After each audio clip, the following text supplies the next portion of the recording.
წარმოიდგინე, რომ ახლა ტელეფონს თიშავ და 1 საათით სრულიად მარტო სიჩუმეში რჩები. არც მუსიკა, არც ტელეფონი, არც სოციალური ქსელები, არც ვიდეოები, არც პოდკასტები, უბრალოდ შენ და შენი ფიქრები. რამდენ ხანს გაძლევ შენი ეს ტესტი? მართლაც ძალიან საინტერესოა რამდენ ხანს გაძლევ. კითხვა უცნაურად ჟღერს, მაგრამ თუ დავფიქრდებით, თანამედროვე ადამიანისთვის ეს გამოწვევაც კია. დღეს თითქმის ყოველი თავისუფალი წამი რაღაცით ივსება. თუ ლიფტში ვართ, ტელეფონს ვამოწმებთ. თუ რიგში ვდგავართ, სკროლობას ვიწყებთ.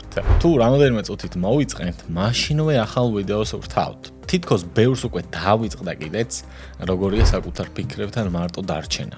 არაფრის კეთება, მოწყენა და სიჩუმე. სწორედ ამიტომ გახდა დოპამინ დეტოქსი ბოლო წლებში ასეთი პოპულარული, რომლის ძირითადი იდეაც მარტივად შეიძლება რომ ავხსნათ. რა მოხდება, თუ გარკვეული დროით მოვიშორებთ იმ ყველაფერს, რაც ჩვენს ყურადღებას ყოველ წუთს ითხოვს. Instagram-ს, TikTok-ს, YouTube-ს, Facebook-ს, შეტყობინებებს და უსასრულო სკროლობას.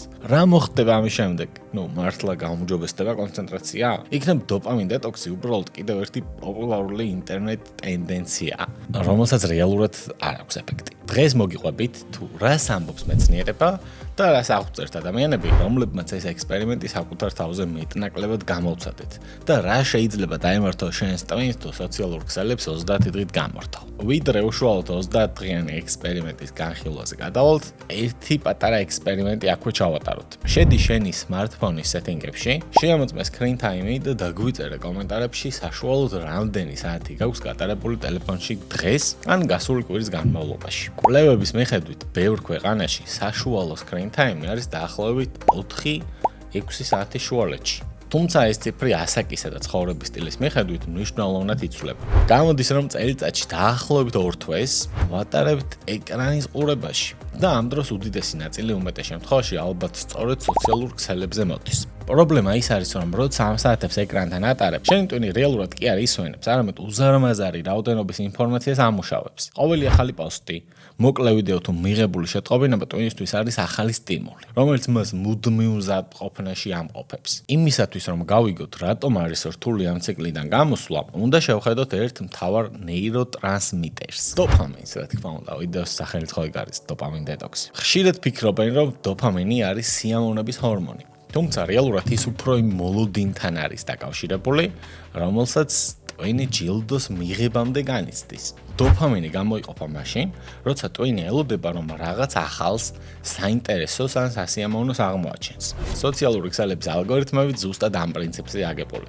შენ სკროლავ იმიტომ, რომ ტვინს აქვს მოლოდინი. შემდეგ ვიდეო უფრო საინტერესო იქნება, შემდეგი პოსტი უფრო გაგამხიარულებს და ასე შემდეგ. შედეგად იქმნება მარყუჟი, საიდანაც თავის დაღწევა რთულდება. როდესაც ადამიანს ყვეთს, რომ ეს ყველაფერი 30 დღით გამორთოს, მისი ტვინი პირველივე დღეებში საკმაოდ მკაფიო რეაქციას გამოხატავს. მოდი მივყვეთ ეტაპობრივად, რა ხდება კვირიდან კვირამდე, როდესაც სოციალურ ქსელებს სრულიად გათიშავ. ხოთა შორის მე ეს ექსპერიმენტი საკუთარ თავზე გამოვცადე. ოღონდ ერთი კვირით, 7 დღით ვიპასანაზე ვიყავი, ისაც გაგიგიათ. ვიპასანაზე მიდიხარ და გარკვეული დროის განმავლობაში შეიძლება იყოს 1 კვირა, შეიძლება იყოს 10 დღე, შეიძლება უფრო მეტიც იყოს. არ ლაპარაკობ, არ საუბრობ ადამიანებთან და არ გაქვს დივაისები, არ გაქვს ტელეფონი, არ გაქვს კომპიუტერი, არ გაქვს კამერა. იდეალურ შემთხვევაში წიგნის დაკითხვაც არ შეიძლება, რადგან ვიპასანას მთელი მუღამი არის ის, რომ იყო აწმყოში.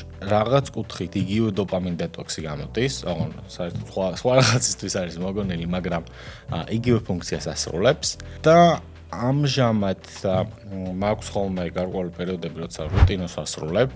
და როცა რუტინას ვასრულებ მაგ დღეებში დილას პირველი რამოდენიმე საათის განმავლობაში ტელეფონს არ მოვიხმარ, არ ვსკროლავ. ვცდილობ, რომ გავუძები და რაც შეიძლება მალე მივიდე კომპიუტერთან, რომ დავიწყო სამუშაო შესრულება და ასევე ძილის წინ 9 საათის შემდეგაც არ მოვიხმარ ტელეფონს, მაგ შემთხვევაში არ ვსკროლავ და ესეც ცოტათი დოპამინ დეტოქსი არ გამოდის, მაგრამ გამოდის სოციალური ჰიგიენა. რაც შეეხება 7 დღე რა ტელეფონის და საუბრის გარეშე ვიყავი, თავიდან პირველი დღეები, პირველი 1 ან 2 დღე იყო შედარებით უცნაური.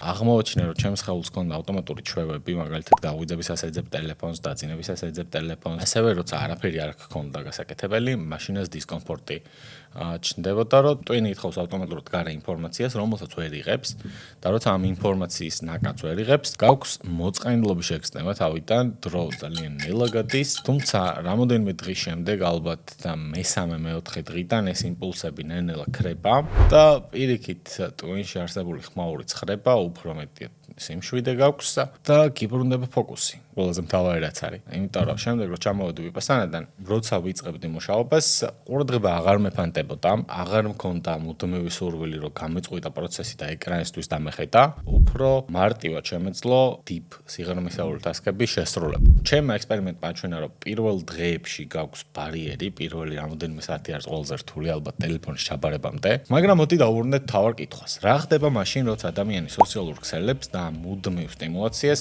გათიშავს 30 დღით? პირველი 7 დღე ალბათ ყველაზე რთული ეტაპია, რადგან წლების განმავლობაში სოციალურ ქსელებს აქტიური მოხმარებით ტვინი ეჩვევა მინიმალური ძალისხმევით მაქსიმალური რაოდენობის ინფორმაციისა და გონებრივი სტიმულის მიღებას. როდესაც ამ წყაროს თიშავ, თან ერთ დღეში, ერთ მომენტში, ტვინი კვლავ ძველი სიხშირით ითხოვს სიახლეებს, შეტყობინებებსა და მოკლე ვიდეოებს, თუმცა რეალურად ვერაფერს ვერ იღებს. სწორედ ამიტომ პირველი კვირის განმავლობაში ადამიანების უმრავლესობა გრძნობს შფოთვას და გაღიზიანებადობას.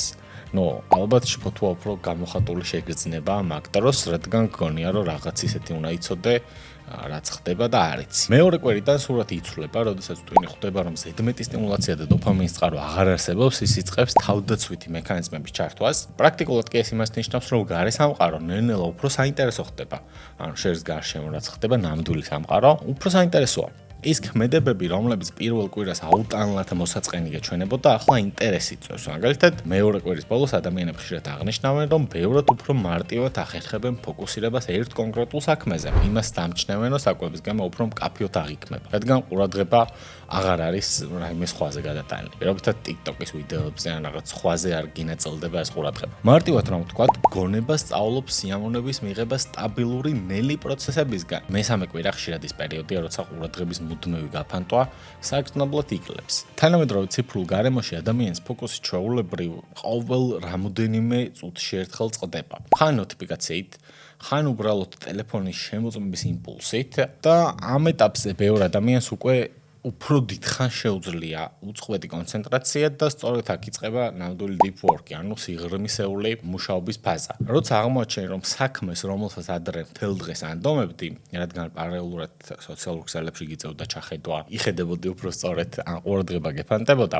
ახლა შეგიძლია რომ გაცილებით მოკლე დროში შეასრულო. გარდა ამისა, უმჯობესდება ძილის ხარისხი, დილით გაღვიძება უფრო მარტივია, უფრო დასვენებული იღვიძებ და დღის განმავლობაში ენერგიის დონეც უფრო მეტად სტაბილურია. ჩემი აზრით ზოგადად წარმატების მიღწევაში და რაღაც ღირებული შექმნაში სიღრმისეული მუშაობა, ანუ deep work-ი განსაკუთრებულ წვლილს თამაშობს, ამიტომ ნებისმიერი მეთოდი ან ნებისმიერი რაღაც, რითაც ამ deep work-ის უნარს გავიუმჯობესებთ, რადგან ეს ისეთივე უნარია, როგორც სხვა რაღაცეები და რითაც დავეხმარებით, რომ უფრო ჩვენივე თავს რომ უფრო მეტად შევძლოთ ეს სიღრმისეული მუშაობა, უფრო მეტად წარმატებულებს გაგხვდეს. ექსპერიმენტის ბოლო კვირას კი დგება ეტაპი, როდესაც სოციალურ ქსელებს არ ქონა უკვე ჩვეულებრივი მოცემულობა და არა იძულება. ამ დროს ადამიანთა უმეტესობა თავისუფლდება ფსიქოლოგიურ ფენომენისგან, რომელსაც FOMO-ს ეძახიან, fear of missing out, ანუ გამოტოვების შიშია ეს fear of missing out-ი. სოციალური მედია მუდმივად გვაიძულებს ქვეცნობიერად შევადაროთ ჩვენი ყოველდღიურობა სხვების იდეალიზებულ ციფრულ ცხოვრებას. ეს იწვევს ქრონიკულ ფონურ სტრესს და შფოთვას. ამ ჩელენჯის ბოლოს ეს შფოთვა პრაქტიკულად ნულდება. ადამიანები ამჩნევენ, რომ აქვთ უფრო მეტი კრეატიული იდეა და ეს იმიტომ ხდება, რომ ტვინს საბოლოოდ ეძლევა თავისუფალი სივრცე ფიქრისთვის. სტანდარტულ შემთხვევაში ტვინს ამ თავისუფალ სივრცეს ფიქრისთვის არ უტოვებთ, რადგან თუ მართლა ჩახედეთ თქვენ screen time-ის ვიდეოს დასაწყისში, ნახავდით, რომ ყოველდღიურად მობილურთან ძალიან ბევრ დროს ატარებთ. იმაშიც დარწმუნებული ვარ, რომ შეგაწუხათ თქვენმა screen time-მა, მაგრამ ადამიანთა უმეტესობა ამას ისევ დატოვებს, როგორც არის. და რა ხდება 30 დღის შემდეგ? კაი, თქვა გააკეთეთ ეს ჩელენჯი. ეს იმას არ ნიშნავს, რომ სოციალური ქსელები სამუდამოდ უნდა წაშალოთ და ციფრულ იზოლაციაში იცხოვროთ. რა თქმა უნდა, არა. ჩვენ თანამედროვე სამყაროში ვართ, სადაც ბიზნესი, საქმე და კომუნიკაცია დიდწილად ამ სივრცეში მიმდინარეობს. თავარი, რასაც ეს 30 დღიანი დოპამინ დეტოქსი აკეთებს, არის კონტროლის დაბრუნება. შენ სწავლობ განსხვავებას საჭირო კომუნიკაციასა და უაზრო ავტომატურ სკროლვას შორის. ექსპერიმენტის შემდეგ მიზანია არა აპლიკაციებზე სრული უარის თქმა, არამედ მათი მოხმარების